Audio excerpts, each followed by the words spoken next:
Hola compañeros, ¿cómo están? Mi nombre es Brigitte Suárez Esteban, soy estudiante de Medicina Humana y en este video voy a estar resolviendo contigo algunas preguntas de tipo caso clínico acerca de la histología del tejido cartilaginoso y del tejido óseo. Entonces, sin más que decir, comencemos con el primer caso. Nos comentan que un paciente se fractura una vértebra cervical en un accidente de tránsito. Por debajo del hueso fracturado se encuentran los discos intervertebrales, formados por cartílago, que se distingue por A. Presentar crecimiento aposicional, B. Poseer colágena de tipo 3, C. Carecer de pericondrio, D. Contener muchas fibras elásticas. Así que vamos a resolver este caso clínico haciendo una breve introducción al tejido cartilaginoso. Recordemos que este es un tipo de tejido conectivo especializado y lo que distingue, por supuesto, al tejido conectivo es la presencia de dos componentes. Primero, células, como lo estamos apreciando aquí en la imagen derecha, y segundo, todo lo que está por fuera de las células que se denomina matriz extracelular. Y aquí también les he colocado una imagen acerca de la laringe. De hecho, es un corte histológico de nuestra laringe. Recordemos que este es un órgano hueco y como todo órgano hueco va a estar constituido, va a estar tapizado por un epitelio que es este de acá. Y debajo vamos a tener a tejido conectivo que sirve pues de soporte. Observen aquí cómo vasos sanguíneos se encuentran en el tejido conectivo. Observen aquí los núcleos oscuritos, densos de las células de mi tejido conectivo y también por aquí por supuesto habrán fibras y habrá sustancia fundamental que constituyen toda la matriz extracelular. Esto que ustedes observan debajo es tejido cartilaginoso. Este tejido cartilaginoso está compuesto obviamente por células que van a recibir el nombre con un prefijo de condro. Condro hace referencia a cartílago y van a tener una matriz cartilaginosa, o sea, la matriz extracelular de mi cartílago. Pero algo muy importante que también deben conocer es que este tejido está cubierto por una pequeña envoltura que recibe el nombre de de periferia, de estar alrededor, pericondrio, ¿ok? Es lo que está alrededor de mi cartílago, es como una capita. Pero este pericondrio también deben de saber que a su vez se divide en dos. En un pericondrio fibroso, que es el más externo y que se llama así por tener abundantes fibras, y también va a tener allí a células. ¿Qué tipo de células? Fibroblastos. Y son estos fibroblastos justamente los que producen las fibras. Luego también por dentro de ese pericondrio fibroso vamos a tener a un pericondrio condrógeno. Este pericondrio condrógeno tiene condroblastos. ¿Y por qué se llaman condroblastos? Porque son células que luego darán origen, darán o generarán a los condrocitos, que son los que se van a ubicar en la parte más central de mi cartílago. Entonces, ¿cómo recuerdan ustedes el pericondrio condrógeno? Fácil, es un pericondrio que es responsable de la génesis de mi cartílago, de los condrocitos. Aquí también en la parte baja podemos observar el pericondrio, miren, pericondrio abajo y pericondrio arriba, envolviendo por la periferia a todos mis condrocitos. Yo les comenté también que los condroblastos que se ubican aquí en mi pericondrio condrógeno van a dar lugar a los condrocitos, eso ya lo deben de saber. A ese tipo de crecimiento se le conoce como crecimiento aposicional. ¿Por qué? Porque es como si los condroblastos producieran condrocitos que se van a posición central. ¿Me dejo entender? Es por ese motivo que se llama crecimiento aposicional. ¿Qué es lo que pasa si el condrocito que ya está aquí dentro del tejido cartilaginoso se divide, se multiplica primero y luego se divide y forma dos condrocitos? Ese tipo de crecimiento se llama crecimiento intersticial porque es entre ellos. Y este crecimiento generará los grupos isógenos. Como pueden apreciar aquí, esta primera célula dio origen a dos células. Allá, como parte estas dos células de una sola, de una misma, se llama grupo isógeno. Es un grupo de dos células que tienen un mismo origen.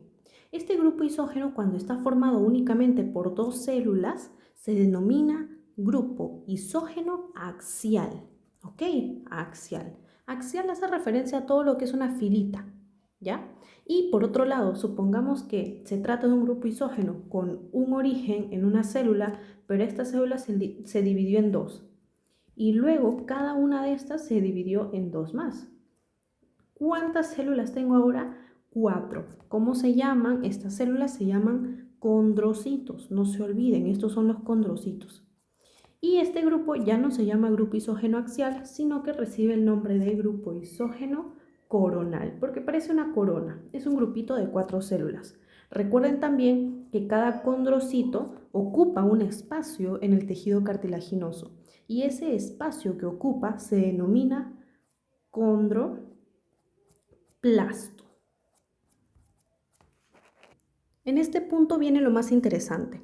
De acuerdo a la distribución de los condrocitos, a los grupos que formen y a la presencia o ausencia de pericondrio, así como también lo que encontremos en la matriz cartilaginosa, el tejido cartilaginoso se va a subdividir o se va a clasificar en 3 tipos de cartílago.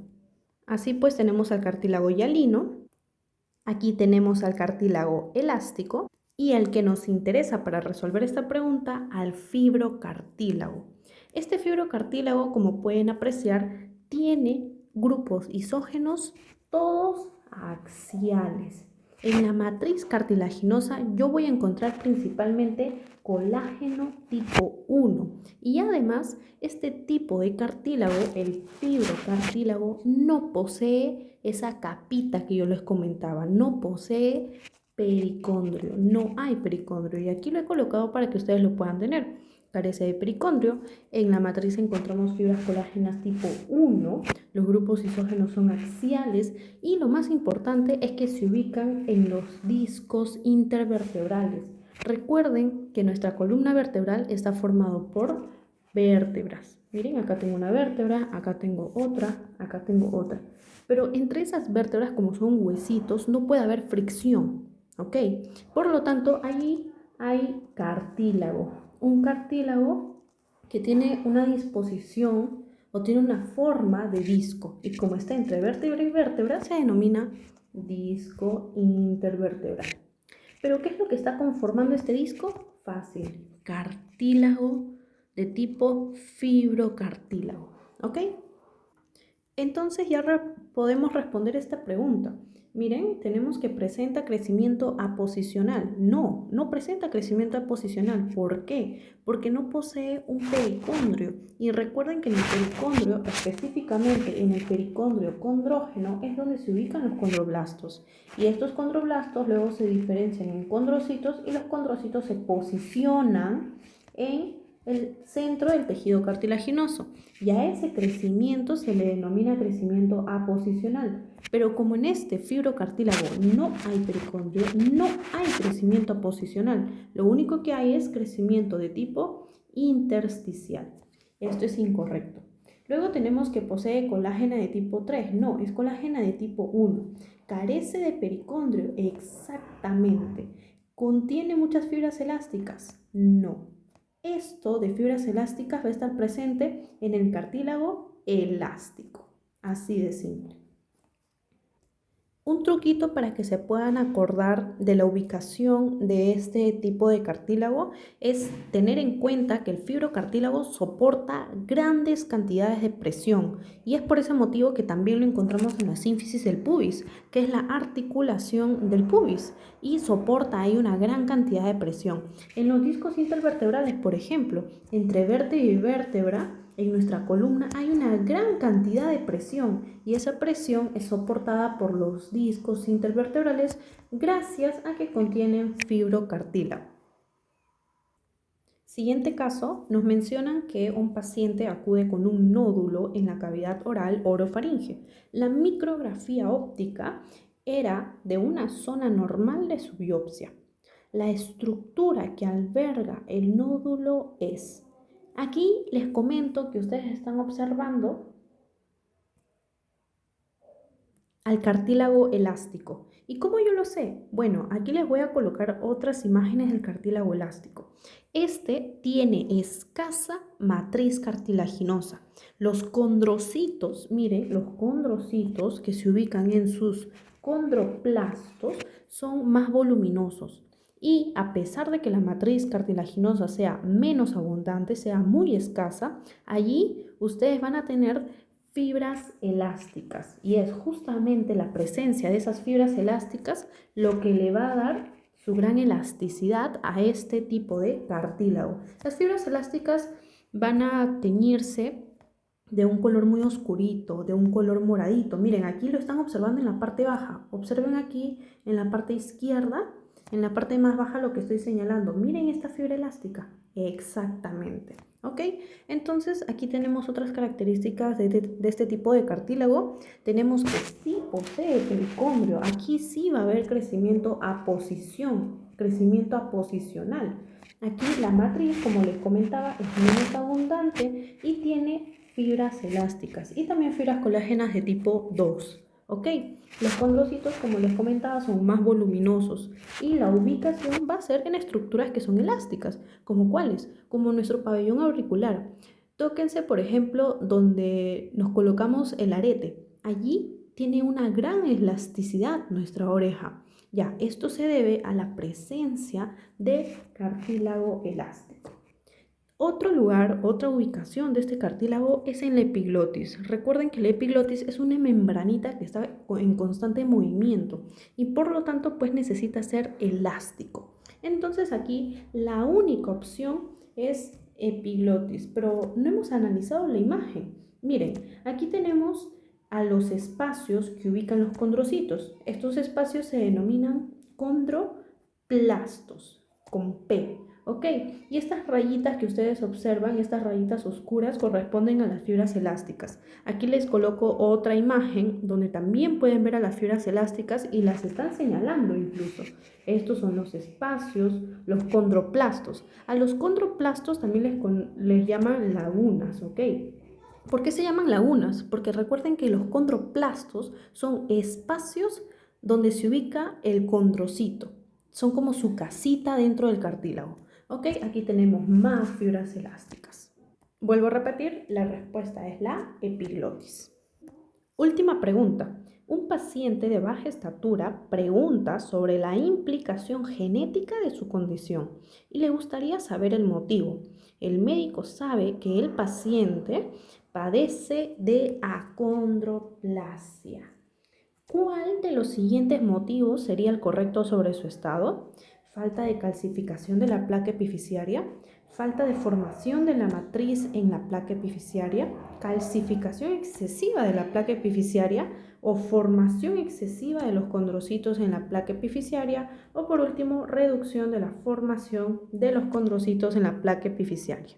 Y para entender esto vamos a recordar o vamos a mencionar al tercer tipo de cartílago, que es el cartílago hialino. ¿Y por qué se llama así? Porque su matriz cartilaginosa es hialina, es clarita como el agua. Esta es la matriz y miren qué clara se ve. Por fuera va a tener a su capita de cubierta, a su pericondrio con su parte fibrosa y con su parte condrógena, donde se ubican, ustedes ya lo saben, los condroblastos, ¿ok? Listo, estos darán origen a los condrocitos. ¿Cómo se llama ese tipo de crecimiento? Aposicional. Observen aquí un grupo isógeno, o sea, un grupo con un mismo origen. Ya saben que todo parte de la multiplicación, de la división de una sola célula, que luego producirá ya sea un grupo isógeno coronal o un grupo isógeno axial con dos células. Este sería uno axial y uno coronal. Aquí les muestro otra imagen del tejido cartilaginoso de tipo hialino. Observen la claridad de su matriz y se debe pues a la presencia de colágeno. ¿Qué colágeno? Aquí lo tengo, colágeno tipo 2. ¿Y dónde se ubica? Se ubica en la tráquea, por ejemplo, en los bronquios, por ejemplo. Recuerden que la tráquea tiene unos anillos circulares incompletos alrededor de ella. Estos anillos pues están formados por cartílago, ¿ok? Que seguramente será tema de un próximo video. También lo tenemos en las superficies articulares y en los cartílagos costales. Una vez sabido esto, vamos a analizar esta pequeña y hermosa imagen. Al principio de nuestro desarrollo, nuestros huesitos necesitan una gran placa, o mejor dicho, una gran plantilla de cartílago. Específicamente, ¿de qué tipo de cartílago? Exacto, cartílago hialino. Este cartílago hialino luego va a recibir sangrecita, va a recibir irrigación, va a recibir nutrientes, hormonas que van a estimular la diferenciación de los condrocitos en células óseas. Y así es como poco a poco se va formando mi hueso. Pero miren, aquí hay una zona de transición, se podría decir, entre el cartílago y el tejido óseo que se está formando. Esa plaquita con condrocitos se denomina placa de crecimiento o placa epifisiaria. ¿Por qué se llama epifisiaria? Epifisiaria se llama porque los extremos de un hueso se denominan epífisis. Entonces, como esta plaquita está en el extremo, bueno, placa epifisiaria. Es una placa que está hacia los extremos. ¿Por qué de crecimiento? Porque en esta placa se encuentran los condrocitos y estos condrocitos serán estimulados para transformarse, para diferenciarse, para crecer, para desarrollarse en células óseas. Pero ¿qué ocurre? Les comento que esta placa no puede estar siempre siendo estimulada para diferenciarse en tejido óseo. ¿Por qué? Porque si continuamente se está formando tejido óseo a partir de estos condrocitos, pues nosotros seríamos gigantes. Nuestros huesos no pararían de crecer pues hasta llegar hasta longitudes inimaginables. Entonces es por ese motivo que en la placa epifisiaria tiene que haber algo que diga, no, stop, ya, estás creciendo, sí, pero en algún momento este crecimiento se tiene que inhibir, se tiene que detener. Es así que las células de esta placa epifisiaria tienen unos receptores en su membrana, que lo voy a estar dibujando aquí al costado. Estos receptores se denominan receptor 3 del factor de crecimiento de fibroblastos. Crecimiento en inglés es growth. Aquí se los escribo, growth. Por eso es que esto está en inglés y su nombre en inglés sería así. Este receptor se va a unir al factor de crecimiento de fibroblastos y esta unión es la que inhibe el desarrollo de los condrocitos en células óseas y por lo tanto el hueso está así regulado en su crecimiento. O sea, sí, crece, recibe irrigación y crece, se desarrollan las células óseas y todo bien. Pero este mecanismo de unión de este receptor con el factor de crecimiento de fibroblastos le dice, ya está bien, ahora lo vamos a regular, ya no va a haber crecimiento del tejido óseo. Y así el hueso se desarrolla de una manera correcta, porque algo no puede estar activado o algo no puede estar estimulado para siempre o indefinidamente. Tiene que haber algo que lo regule. ¿Qué es lo que ocurre en la condroplasia? Pues resulta que las células de esta persona tienen al receptor R3 del factor de crecimiento de fibroblastos mutado. O sea, es un receptor cuya síntesis no ha sido la correcta. Y por lo tanto su función también está alterada. ¿Cuál era su función? Inhibir el desarrollo de tejido óseo. Entonces, ¿cuál va a ser ahora la nueva función de este receptor cuando está alterado, cuando está mutado? Bueno, va a inhibir mucho más de lo normal el crecimiento. Por lo tanto, el hueso no se va a desarrollar correctamente, no va a crecer. Todo producto ¿de quién? De la mutación de este receptor. Repito, en condiciones normales el receptor hace que el crecimiento no sea excesivo, y por lo tanto el receptor, al unirse a este factor, pues inhibe el desarrollo del tejido óseo, obviamente. Sin embargo, su mutación condiciona a que la persona tenga una inhibición, más de lo normal y por lo tanto no hay el crecimiento debido a ese acortamiento de los huesos producto de una falla en la placa epifisiaria formada por cartílago. Se le denomina acondroplasia y aquí se los voy a escribir para que lo puedan tener presente. Acondroplasia. A, carencia, ausencia de condro, cartílago, plasia, formación. Esto hace referencia, el nombre de la enfermedad hace referencia a que no hay formación del hueso debido a la ausencia de función de mi cartílago. El cartílago ya no se diferencia, ya no se forma el hueso a partir de esta placa epifisiaria. ¿Ok? ¿Por qué? Porque hay una inhibición excesiva. Entonces aquí les he colocado una imagen de un paciente que padece de esta enfermedad. Observen cómo los huesos están extremadamente cortos y un poquito anchos, no están creciendo como deben en este pacientito. Miren los huesos aquí de la pierna, cómo están también bien cortitos. Y aquí vemos pues las piernas del paciente, ¿no? Piernas cortas y pues esta acondroplasia es lo que provoca pues el enanismo. Entonces vamos a ver aquí cuál sería la respuesta. Aquí la respuesta correcta es la letra E.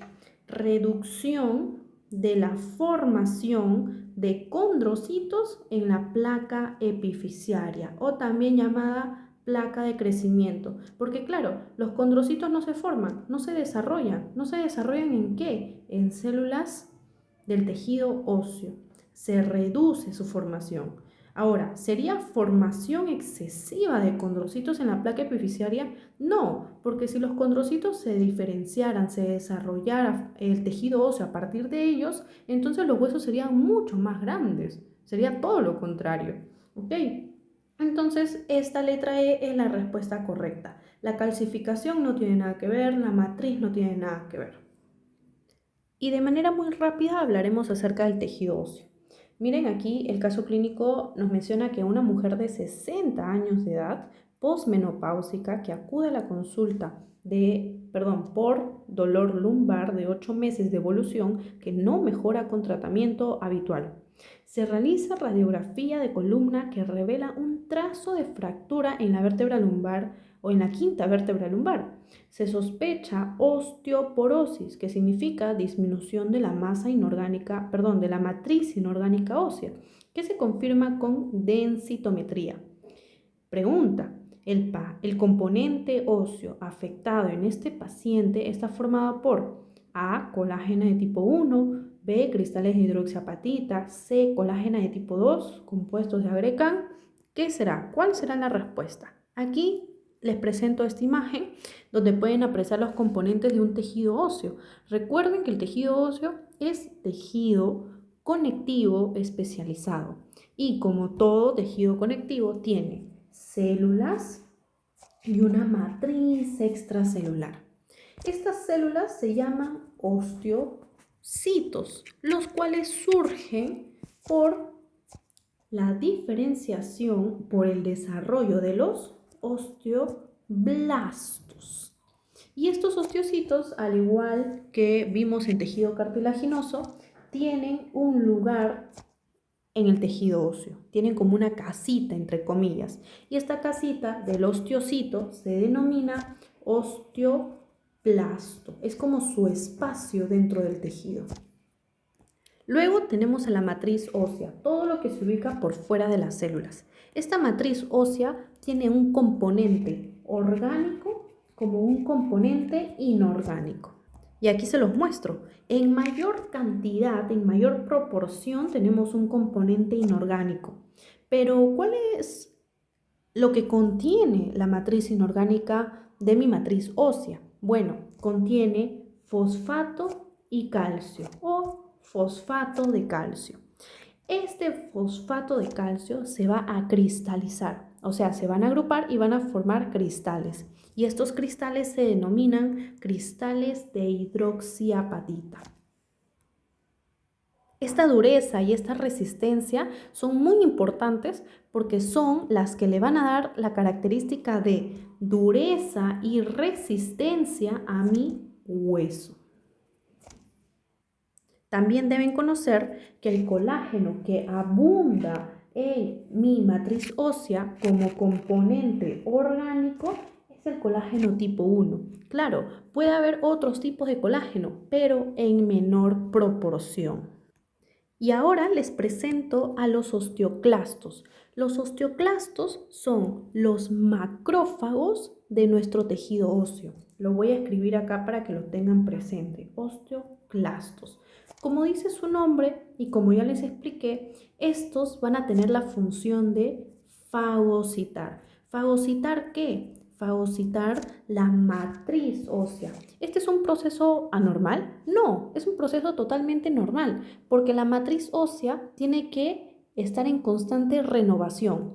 Se absorbe o se realiza la fagocitosis o la resorción, como lo quieran llamar, de la matriz ósea y luego nuevamente se fabrica matriz ósea gracias a las células que se ubican allí.